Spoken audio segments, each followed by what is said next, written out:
Hi, it's Lara here with your weekly Witchy Wednesday astrology forecast.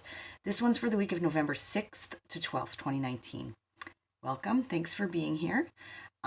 You may hear in my voice I have a cold, so I'm going to do my best to get through this without too much, coughing and such. I have my tea with me, so that'll come in handy, but I really, this is one of those things that I really look forward to doing every week.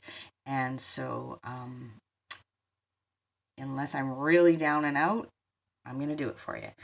So, we've got the moon currently in the sign of Pisces, and she's going to move into Aries on Friday morning, and then Taurus on Sunday, later Sunday, and that's where we're going to have the full moon in Taurus.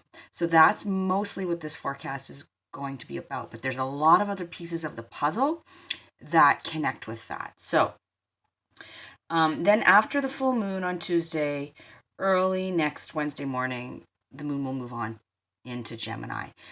And if you want to get a better sense of how to work with the moon as she moves through the zodiac and, sort of goes through her natural cycle every month, then please go download my guide to working with the moon. I made that for you. It's absolutely free. You just have to go over to my website and put your email address in, and you will get an email with the links to download the audio and the PDF. And so when you're listening to these forecasts, you can, I've always done this sort of pretty much since I started doing these videos. I always begin with where is the moon and what sign is she moving through? What signs is she moving through over the course of the week? And, I say to you that it can be really helpful to know this and to get a sense of how we respond to that energy. And so I made this guide to working with the moon for you, and you can go check that out. There's a link below, and you can just hop on over to my website and get it. And you can also, connect with me there via other social media platforms. You can email me, you can check out readings. I have, on the subject of the moon, I have a new reading that I'm offering, which is I deep dive with the moon in your personal birth chart. So you can go check out what that's all about if you want to. All right, so the full moon in Taurus is happening at 8:48 a.m. Eastern Standard Time at 19 degrees of Taurus, and that's on Tuesday, November 12th, right? And opposite the sun in Scorpio, because Scorpio is Taurus's opposite sign, and a full moon is always when the sun and the moon oppose each other in the sky, right? And that Taurus Scorpio axis is about the simple Taurus versus the complex Scorpio. It's the axis of form, physical material form, Taurus, versus transformation, right? Scorpio. Taurus is about keeping it simple, staying grounded. It's about the enjoyment of the world of the five senses. And Taurus, slow and steady wins the race as far as Taurus is concerned. Taurus is concerned with security, right? Particularly material security. And then Scorpio is like, never mind simple, go deep or go home kind of thing. Scorpio finds simple a little boring. Scorpio is like, how do you know what you really want in life, right? What you really desire, Taurus, if you don't dig deep to find out. And so it's kind of that axis, we're playing off of with this full moon energy. It's about how we take care of ourselves, in the sort of like our physical survival, Taurus, versus our more psychological survival, Scorpio. And there's a lot of other aspects happening in relation or at the same time, around the same time as this full moon. So those include, actually, you know what I'm going to do? I'm going to show you the chart right now, and then we're going to talk about all of this other stuff. So let's take a look. This is the chart for the full moon in Taurus on Tuesday, November 12th.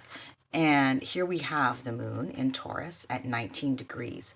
And conjunct the full moon is asteroid Vesta, right? Goddess Vesta. And I'm going to address that in a minute. Of course, then we also have Uranus and Taurus. Then opposite the moon and Vesta, right across the sky here, we have the sun in Scorpio at 19 degrees, sitting right beside, within 2 degrees of Mercury, which is retrograde in Scorpio, right? So we're going to talk about that piece too. We also have Mars in Libra, made an exact square yesterday to Pluto, and I spoke about that on Facebook. So you can go check out that post if you want. But we have Pluto up here at 21 Capricorn, Saturn up here at 16 Capricorn, and then the North Node, of course, or the South Node, rather, sorry. So, but this Saturn-Pluto energy, of course, is factoring into this full moon as well, right? As is, you can see there's some nice green and blue lines going on here, right? More positive aspects. Whereas, the square to Mars is more of an aspect of tension. And we also have Neptune involved. Neptune in Pisces, right? At 15 degrees involved in this configuration. So that's what I'm going to talk about as we move through the reading here. So let's start with the sun conjuncting Mercury at the time of this full moon. So we've got,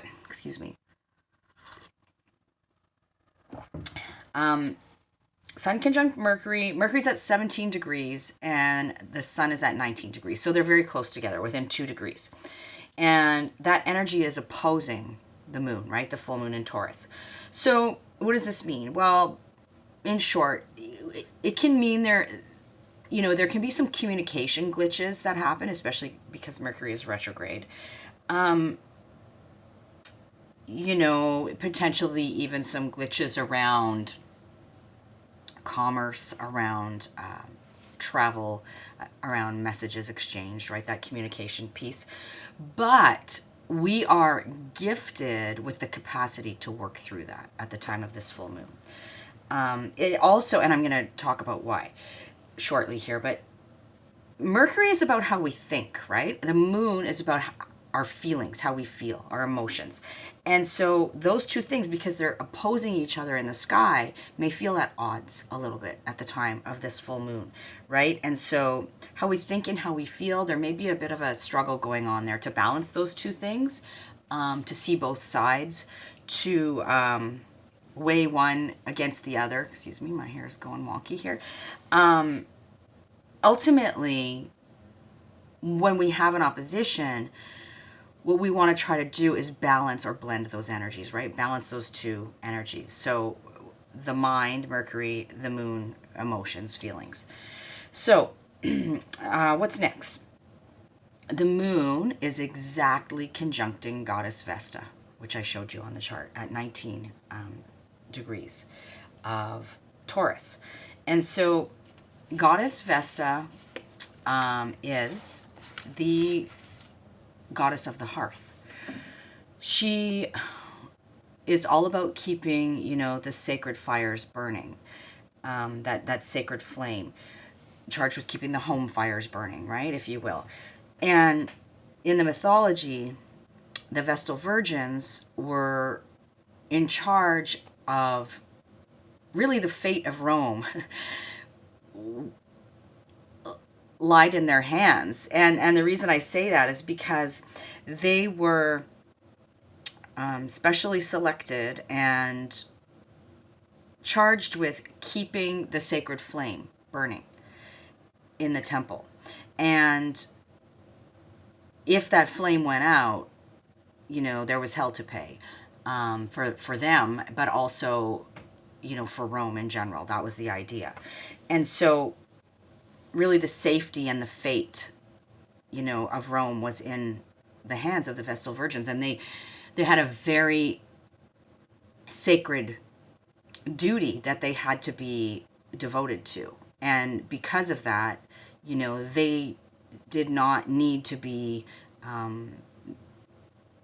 married. Well, in fact, they weren't allowed to be. They had to be pure, and that had to be their sole focus, kind of thing. And so, Goddess Vesta represents that sacred feminine energy in its purest form, really. Vesta, the energy of Vesta, right, is about being devoted to a vocation, like not a job necessarily, not a career necessarily, a vocation, right? Those things are different. To a higher calling that often has more of a spiritual bent to it, a spiritual energy. There's something that we can't quite put our finger on, but we are called to focus on that. And sometimes that requires sacrifice, right? If you think about it in terms of the Vestal Virgins, they sacrificed a lot to do that very important and sacred job. And it requires us to kind of work outside of societal norms, right? In service to a sacred calling. So that energy is present at the time of this full moon quite profoundly because it's exactly conjunct. So at the time of the full moon, we can feel like there's this intense calling to kind of focus on, whatever the moon is bringing into our awareness. And we'll talk about, with the area of life that this is happening for each of us in a few minutes here. But also focusing on, potentially sort of the energies of the moon in general, right? That feminine, yin, receptive, feelings, emotions, intuitive, instinctual kind of energy, the energy that reflects our inner life, our unconscious life, right? Maybe really pulled into focus at this time. And we may be, it's the moon conjunct Vesta, as I see it, is asking us here, what are you really committed to? What are you really devoted to the point that you may be willing to make some sacrifices, right? And only you will know the answer to that. So think about, if that energy is present for you. I know it definitely is for me. I have, some kind of interesting things going on and some decisions to make, and this energy of, what is your true vocation, what feels like a sacred calling versus what is just going to maybe, pay the bills. What can you do, but it's not really lighting your world on fire, sort of thing. So you may have this energy in your awareness at the time of the full moon. We also have the moon in a sextile, right? That is a conversation of opportunity. So, not tension, but opportunity. It's a more pleasant kind of energy, right? Than a square would be, for example. But the moon sextile Neptune in Pisces, and it's at 15 degrees. So the moon is at 19, Pisces is at 15, right? So they're not exact, but that energy is there. Asking us kind of like, what is real, right? What is real? And reflecting, asking us to kind of reflect on that. We also have the moon trining Pluto and Saturn, which are, of course, in Capricorn. Pluto at 21 degrees, Saturn at 16 degrees Capricorn at the time of the full moon. And to me, when I was thinking about this aspect, again, a trine is an easy flowing conversation, right? Where things tend to come to us without us really having to struggle. We have to be aware of the offering, shall we say, and be willing to take it when it comes. But we may not have to kind of work so hard for it, or perhaps we've done the work and now the reward is happening. But it's this more natural kind of energy. And so for me, as I was saying, I feel like this is kind of like we may begin to see the light, get a glimpse of the light at the end of the tunnel of transformation, Pluto, that we have been, and restructuring, the transformation and restructuring, right? Pluto Capricorn. That's been going on for us the last 18 months, 2 years kind of thing. And so this moon is illuminating that, right? It's kind of like, there's the light at the end of the tunnel. I can see it. And it, we may get a glimpse of how all the work we've been doing may begin to start paying off for us. Then we also have Saturn and Neptune in a sextile. So another easy flowing conversation, a conversation of opportunity.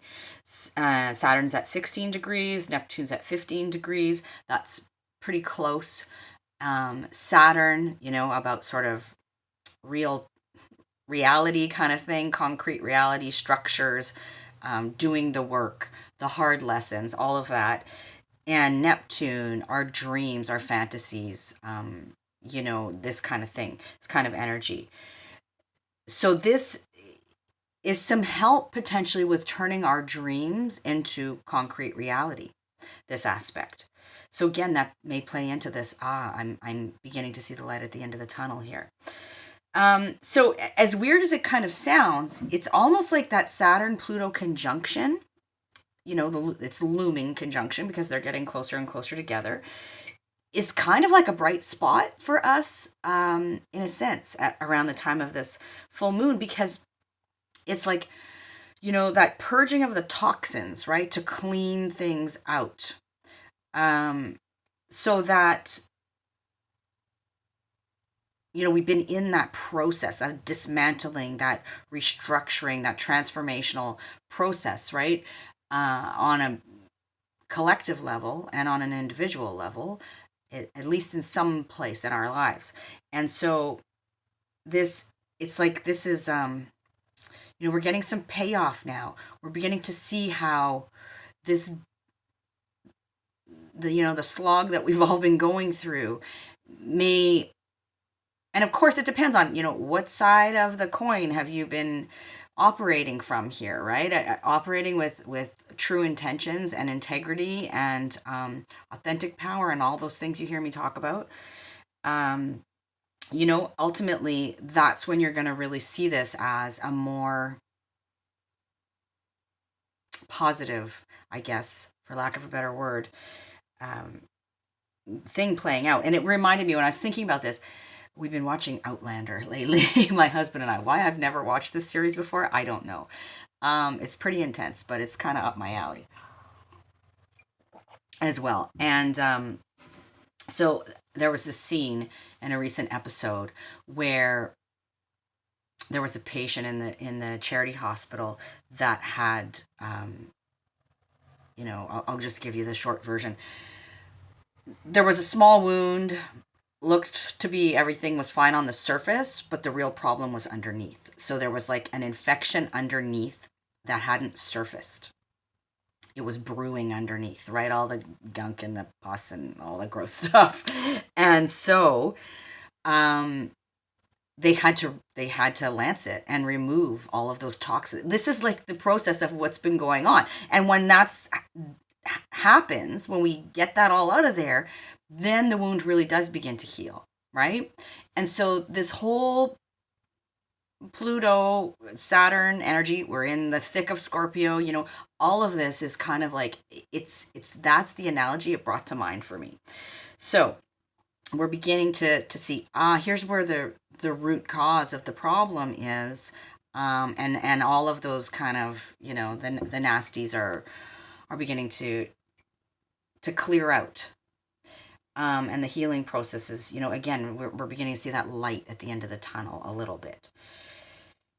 Not all of us have, what I want to say is not all of us are necessarily ready to see that, or at a place where we're willing to see it, or we want to see it, or we can see it, because we're kind of just in our own stuff. And that's okay, right? Everybody's at a different point on the journey, but there are a lot of people who are beginning to see that, or at least feel it on some level. All right, let's get a little bit more into the full moon and then go through the signs. So full moon at 19 degrees Taurus, as I mentioned to you. If you've got planets, points, a cluster, of planets, sun, moon, rising, at around 19 degrees of Taurus, give or take 5 degrees on either side, or the other fixed signs of Scorpio, Leo, and Aquarius, you're likely to feel this full moon, maybe a little bit more intensely than other people. But we will all feel it on some level. So just a reminder before I go through the signs, right? Taurus is concerned about our material security and resources. It's that building inner resilience. It's about our body awareness, our body sense, right? The world of the five senses, as you've heard me say. It's about routine. Taurus likes the routine, is a fixed earth energy, right? So that grounded, not wanting to move too fast, likes things the way they are, doesn't really like things to change or change too quickly. And that can lead to some stubbornness and some being kind of too set, in its ways.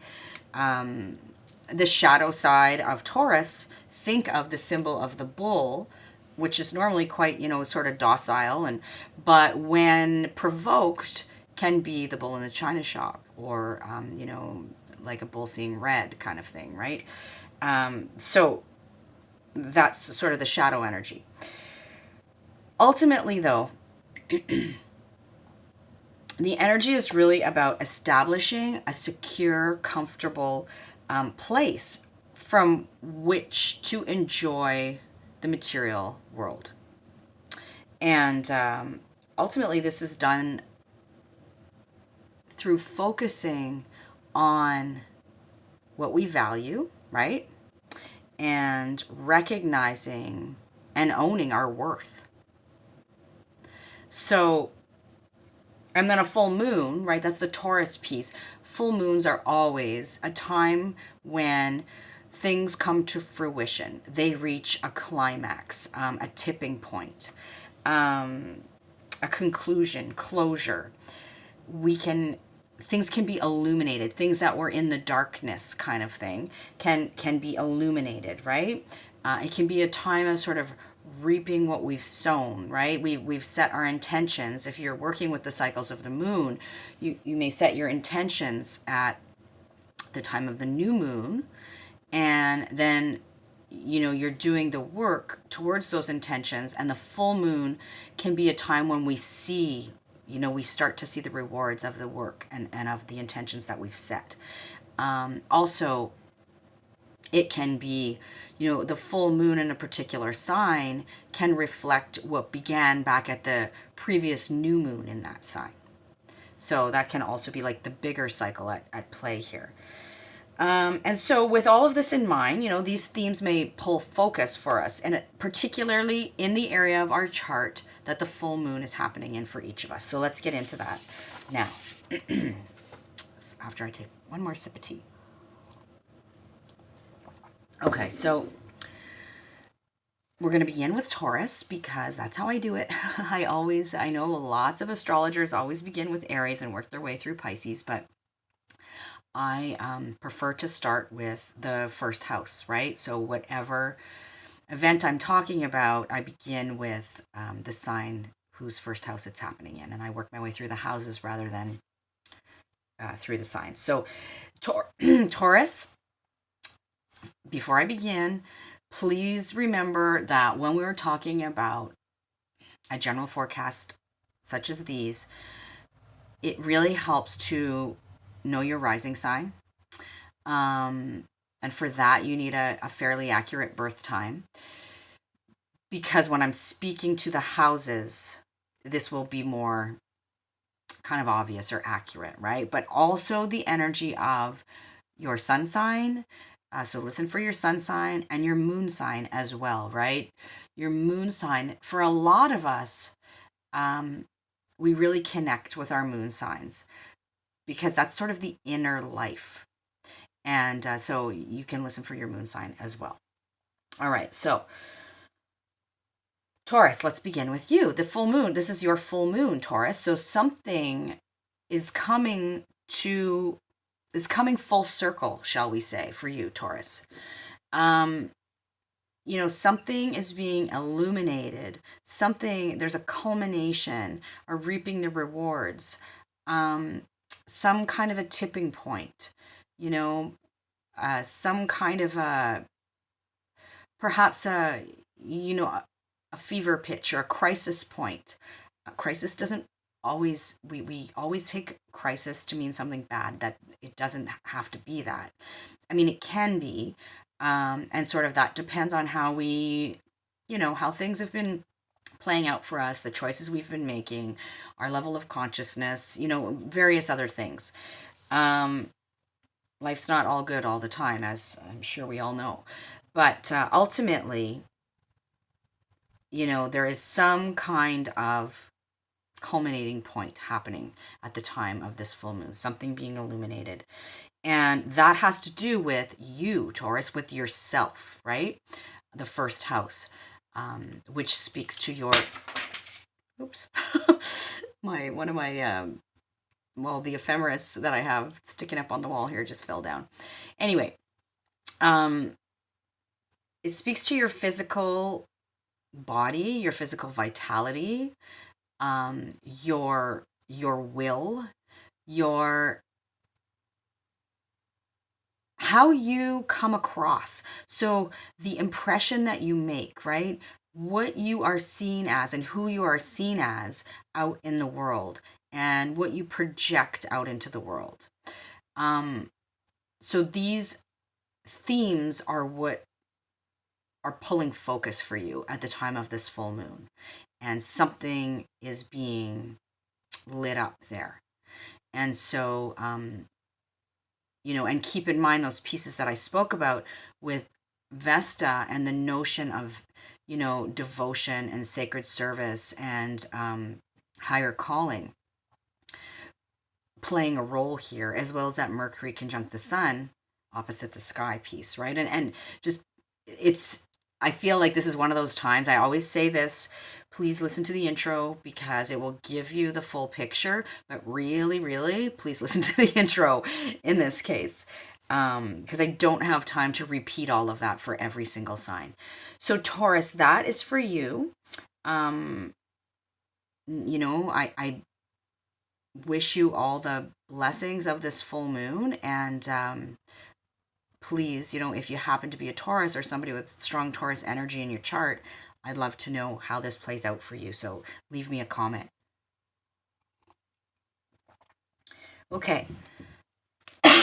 Pardon me. Moving on to Aries. I have a tickle in my throat, so I may have to pause the video for a second. Okay. I thought that was best done off camera.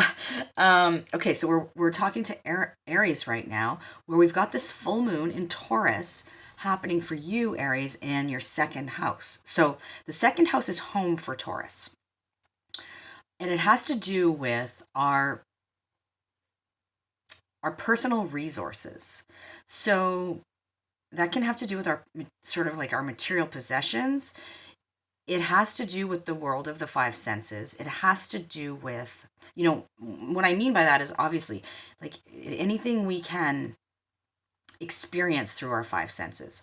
It has to do with what we value, what's valuable to us. It has to do with what we place worth on, and particularly our self-worth, right? So things like, how much are we charging for our services? Are we asking for what we're worth? These kinds of questions can come into play, right? It has to really do with our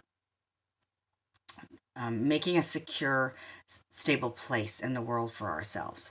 And generally that's done through using our skills and talents. And so these are the things coming up for you at the time of this full moon, Aries. And there is something in this arena coming to light, coming to fruition, coming to a climax point or a tipping point or closure, perhaps. And so, you know, and there may be this element with Vesta, goddess Vesta, you know, conjunct the full moon that has to do with the notion of sacred service and devotion to sort of a higher calling.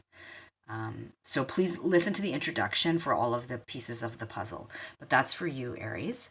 We're going to move on to Pisces, where we've got, excuse me, the full moon happening in your third house, Pisces. So, Pisces, for you, some kind of turning point, coming to fruition, culmination, closure, awareness, you know, something's being illuminated, potentially even triggered. That would be a word maybe for a full moon, in relation to your communication style, how you communicate. You know, all things communication really fall into this third house. The immediate environment that surrounds you. So that's the things on the day to day, the people and the things that you interact with, right? And that sort of back and forth exchange that goes on. People that are related to the full or to the third house are peers, cousins, neighbors, siblings, you know, those people that are kind of in close proximity to you in some way or another. This can have to do with education on some level, learning. Usually it speaks more to kind of like the early learning environment. It has to do with potentially, you know, writing, speaking, these kinds of things. Okay, so those are all of the things that fall into the third house. So Pisces, for you, something's going on that's drawing your attention, right, at the time of this full moon. And it may feel like there is this call to some kind of sacred service, you know, devotional practice, higher calling, because of the interplay of Vesta with this full moon. And so I encourage you to go listen. Please listen to the introduction to this video, and you'll get if you haven't yet, you'll get a fuller sense of what I'm talking about here. So that's for you, Pisces. Moving on to Aquarius now, where we have the full moon in Taurus happening in your fourth house, Aquarius. So Aquarius, there is a culminating point, right? There is something being illuminated, something being lit up, some kind of a fever pitch being reached, or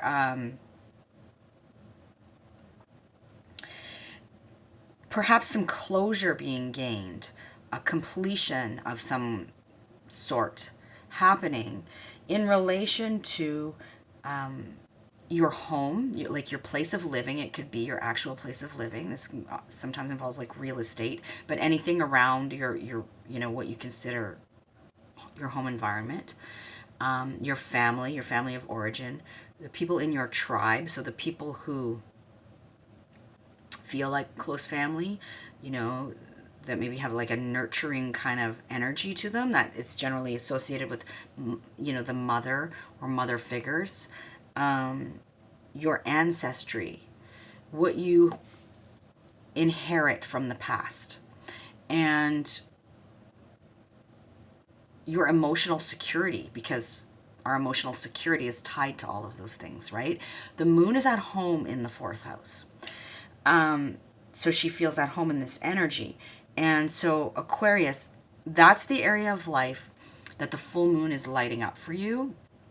And there may be this sense of sacred calling here, or devotion, or having to maybe sacrifice something for what feels like a higher calling on some level, you know, and that's because of the Vesta piece. So that's for you, Aquarius. And we're moving on to Capricorn now, where we've got the full moon in Taurus happening for you, Capricorn, in the fifth house. So excuse me. Capricorn, for you, this means that the fifth house is pulling focus right at the time of the full moon. So what's the fifth house? It reflects, or it encompasses, those things in life that have to do with children, our own children, children that we work with or are associated with, our inner child, what sparks joy for us, childlike energy in a sense, right?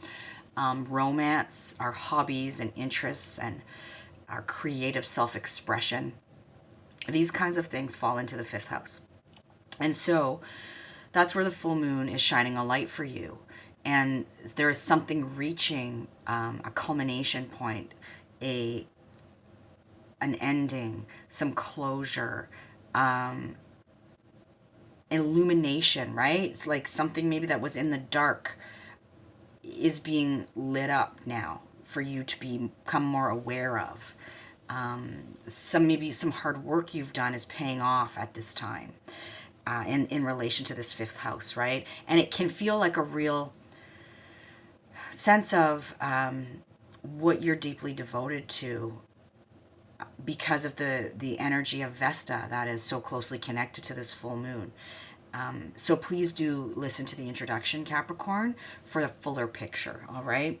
That's for you, and we're moving on to Sagittarius, where Sag, we've got the full moon happening in your sixth house. So your sixth house is that area of life that speaks to the daily grind, right? Which doesn't sound that glamorous, but it's really important because it's what we do on the day to day. It's our activities and routines that are often, reflect or connected to our health and wellness, right? So health and wellness issues and routines fall in this department, but it's it's what we do on the day to day. It's our tasks, whether that be at like a paid job or it can be outside of that. It's just our daily tasks. It's how we are in service to those around us, right? And so this can also have to do with pets, the sixth house, which I don't always mention, but that is something that can come into play here. But Sag, ultimately for you, there is something being illuminated in this area of the chart for you. There may be some ending, some hard work paying off, some closure, some heightened awareness, some heightened emotions happening, here in the sixth house area. And there can be this element of feeling like driven by or triggered by or called to, some sort of more sacred purpose. And that's because of Vesta.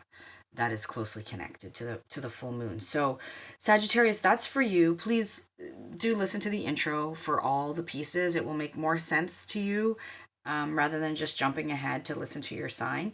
But that is for you. And we're going to move on to Scorpio now, where we've got the full moon playing out in your seventh house, Scorpio. So Scorpio, the seventh house is the house of our close personal relationships, close one-to-one relationships, right? How we are in relationship with others on a more individual level. So a marriage partner, a significant other, a close family member, close personal friend, a business partner, somebody you work with closely on the day-to-day, this kind of thing. It can also be a known rival that the seventh house speaks to. So Scorpio, something is coming to fruition here. It's reaching a fever pitch. It's reaching a culmination, an ending. Some closure is happening here. Something is being illuminated, perhaps, in this area that you were previously unaware of or in the dark about. It can be perhaps, heightened emotions in terms of one-to-one relationships. And there is this energy of sacredness surrounding surrounding all of this because of the interplay of Vesta with the full moon. And so to find out sort of more about that, listen to the introduction, okay? Scorpio, so that's for you. Thanks a lot. And we're moving on to Libra now, where we've got the full moon happening in your 8th house, Libra. So some kind of culmination coming to fruition, something reaching a tipping point or a climax, or something being brought into your awareness, being illuminated, you know, something, seeing the fruits of your labors, perhaps, in this 8th house area that has to do with your intimate connections, right? How you deeply connect with others. And it can have to do with those things that we kind of harbor internally, right? Deep in our psyche that we don't necessarily want to let out for other people to see. But when we are willing to be vulnerable and do that, we create an intimate connection. So that's 8th house energy. It also has to do on a more practical level with the resources that we share with other people, right? Money, time, energy, this kind of thing. So taxes, insurance, inheritance, debt, all of this. So Libra, something coming to the culmination point, or like I said, a heightened awareness, this kind of thing. And there can be an element of feeling or a feeling of devotion or sacredness to that because of the interplay of Vesta. So listen to the intro, Libra, for the fuller picture. And we're moving on to Virgo now, where we have the full moon playing out in your 9th house, Virgo. So Virgo, the 9th house speaks to, just like the 3rd house, education in a sense, teaching and learning, but this is usually of sort of like the beyond that early learning environment, right? So higher learning. And it has to do with, things around teaching, learning, teachers, mentors, gurus, this kind of thing. Also, with what we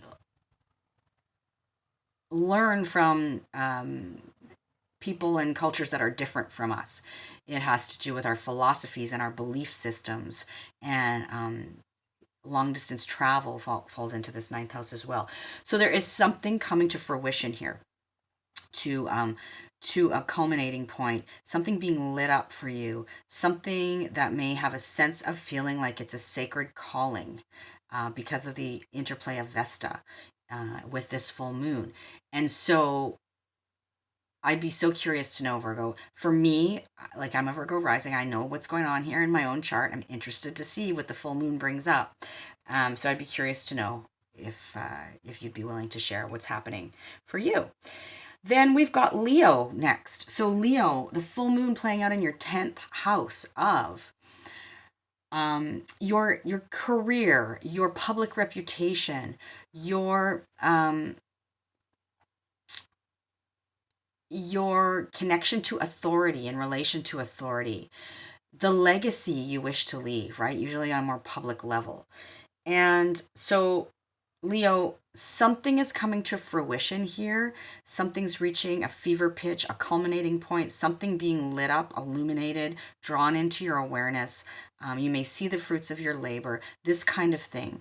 And it may feel like really, something that is you're very devoted to and you may have had to sacrifice for, and it's like this sacred calling in a sense, Leo. And so listen to the intro for the fuller picture, but that is where the full moon is happening for you, Leo.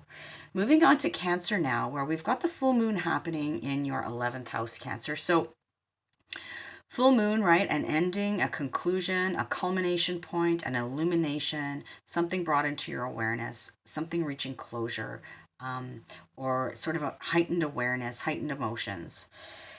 In the 11th house of groups and friendships, and the people you're walking the same path, as your hopes and dreams for the future. And so there may be this kind of, it's lit up. This area of the chart is lit up for you at the time of the full moon. And there may be a sense of sacredness because of the piece of Vesta in interplaying here. And so to find out more about that, listen to the introduction, okay? Cancer, but that's for you. And then we've got Gemini, last but not least here in this case, where the full moon is happening for you, Gemini, in your 12th house. So that's the house of the unseen, what's behind closed doors, right? How we spend time in rest, reflection, relaxation, spiritual retreat, our connection to the divine, our dream world, the places that are, behind closed doors. This can be about how we sabotage ourselves with maybe some bad unconscious habits as well. So something is coming to light here at the time of this full moon, Gemini. Something is coming into your awareness, being illuminated, coming to fruition, culmination, fever pitch, crisis point. These are all words we use in relation to the full moon. Maybe the fruits of your labor in this area are beginning to pay off, and you're seeing that at the time of this full moon, Gemini. So, and there is this element of feeling like this is somehow like you're devoted to this. You're willing to sacrifice some things, perhaps. It's a sacred calling on some level because of the connection to Vesta with this full moon. So listen to the intro for the full picture. And that's all 12 signs. Thank you so much for sticking it out with me and my tea sipping and my coughing. Full moon blessings to you, and I will be back next week. All right, take good care. Bye-bye.